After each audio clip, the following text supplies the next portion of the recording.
Alam taro kaifa fa'ala rabbuka itu mengandung sejarah. Saya cerita sedikit tentang Ashabul Fil biar kamu tahu kualitas kalimat alam taro, kata alam taro. Abraha itu ahli ekonomi. Ketika ada kafilah besar-besaran datang ke haji, ditanya itu mau kemana, mereka haji ke Ka'bah. Dia pikirannya berarti Ka'bah itu aset ekonomi karena bisa mendatangkan wisatawan. Mulane kena anggap Ka'bah itu aset ya rontok-rontok. Tengokno iki. Akhirnya dekne gawe saingan Ka'bah. Tenggene kules ya, teng Son'a lah. Singkat cerita Ka'bah tandingan iki digawe min zahabin wa fiddatin wa rukhamin, pokoknya dari batu-batu mulia karena untuk menandingi Ka'bah sing terima watu ireng kotak. Sono wong Quraisy gak terima diisingi. Jadi kadang mau ngawur ya penting. Diisingi mergo Baitullah sing suci disaingi Ka'bah bal-bal. Jadi sekunane kuno wong apik dibajak, barang apik napa? Dibajak. Karena kan nek dadi wong top dibajak ya kudu rada rido sithik-sithik pancene semono. Sunahe ngono, sekunane kuno. Wareng diisingi gak terima terus dia bersumpah akan merobohkan. Ini terakhir pun sama rasa khawatir. Ini kan pun jam 10. Ini kita wonten waktu 10 menit. Setelah itu terus minta fil terbesar dikirimi sama Raja Najasyi. Dikirimi gajah, walhasil masuk. Ketika mau masuk di Muhassir, ada yang baca Muhassar. Itu Abra ini fil ini gak mau masuk. Ketika diarahkan ke Ka'bah itu barokah itu jerum. Kalau dialihkan dari Ka'bah dia lari. Singkat cerita dia mengumumkan bahwa dia datang tidak untuk perang tapi untuk apa? Merobohkan apa? Ka'bah. Tapi mulai dulu di mana-mana invasi itu pasti harus dapat uang, dapat jarahan. Nah yang dijarah itu diantaranya untanya Abdul Muttalib. Ini ruangno. Enggak terus ketok kualitas alam taro dibanding alfilu malfil wa ma'adroka malfil. Ketika sudah dijarah terus si Abraham orangnya baik, sosialnya baik, tapi kafir, tapi sosialnya bagus.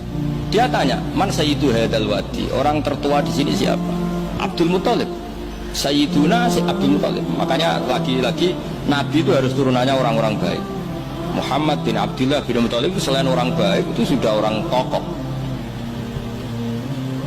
Nah, ontanya Abdul Muttalib jumlahnya 100 itu diantara yang disita, yang dijadikan ghanimah oleh Abraha selain onta-onta yang lain. Setelah Abdul Muttalib datang di perkemahan siapa? Abraha. Itu wibawanya Abdul Muttalib itu menjadikan Abraha nggak berani karena Abdul Muttalib membawa Nur Muhammad SAW. Itu Abraha bilang gini, spontan ketika melihat wajahnya Abdul Muttalib, ganteng Abdul Muttalib dan wibawa. Anta Sayyidu Hadal Wadi, nah, anak Abdul Muttalib Sayyidu Hadal Wadi. Saya ketua di sini di lembah ini. Saya sebenarnya ingin kau duduk samping saya, tapi umat saya pasti tidak terima karena ini kursi kerajaan, yang boleh duduk hanya saya. Tapi saya nggak berani duduk di atas kamu. Saking wibanya Sayyid Abdul Muttalib. Akhirnya sama-sama duduk di bawah. Sudah hormat sedemikian rupa Abraha sama Abdul Muttalib, saking wibanya Abdul Muttalib. Makanya sarannya kiai ya kudu ono wibawane lah ben piye sawangane.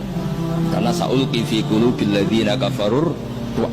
Makanya Nabi ngendikan nusirtu birruh bi masirata syahrin. Saya itu punya wibawa yang radiusnya itu perjalanan 1 bulan. Ya udah boleh kiai kok ndak wibawa. Ora wibawa ya jaim lah, jaga image lah setidaknya supaya kelihatan wibawa. Tapi Abraha begitu kaget ketika ditanya Abdul Muttalib, apa hubungan kamu dengan Ka'bah, dengan Baitullah? Kata Abdul Muttalib, lucu jawabannya, nggak ada hubungan apa-apa, sementing ontaku kembalikan.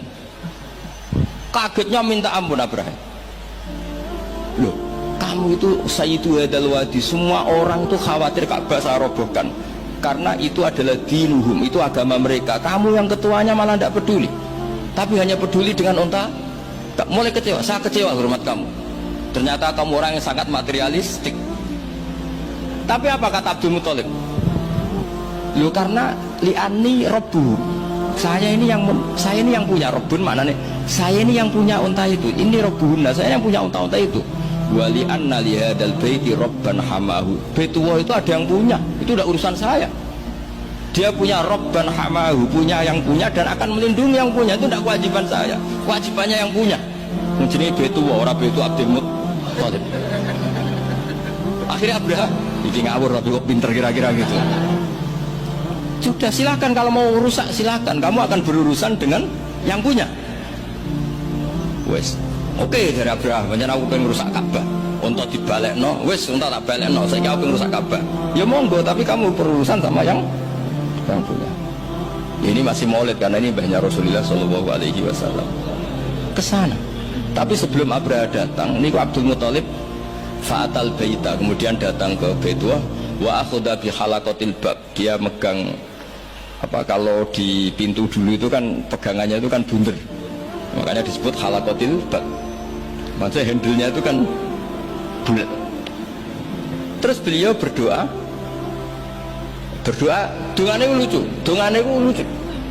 Ya Allah, di mana-mana orang itu ya menyelamatkan asetnya. Ya, engkau harus menyelamatkan asetmu dong. Ini santai itu. Oleh ngomong ketika ngono tok, setinggal mire.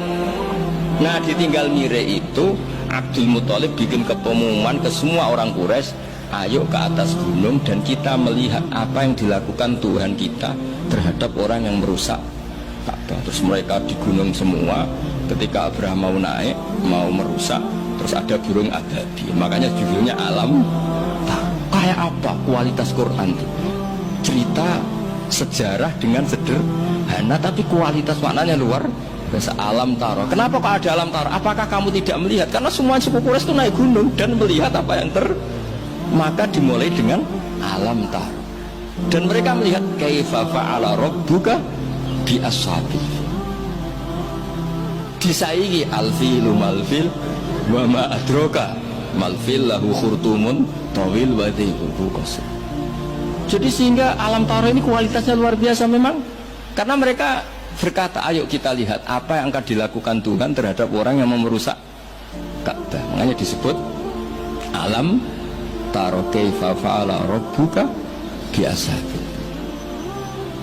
Jadi kualitas Quran itu luar biasa.